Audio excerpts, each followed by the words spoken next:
sinong may kasalanan, yung sumuko or nagkulang. Ganito kasi yan, brother. In every relationship, meron at meron kang pagkukulang.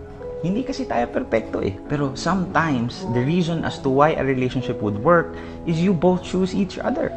Kasi, kahit na anong mangyari, magkakaroon kayo ng kasalanan sa isa't isa.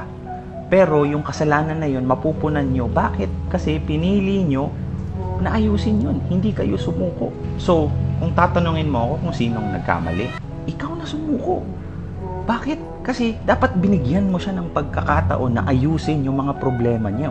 Nagkulang ka na sabihin sa kanya yung pagkukulang niya. I hope you understand that sometimes there are specific things in life. May pagkukulang at pagkukulang ng tao. Pero hindi mo dapat susukuan yun. Kasi kaya ka nga nagjowa eh.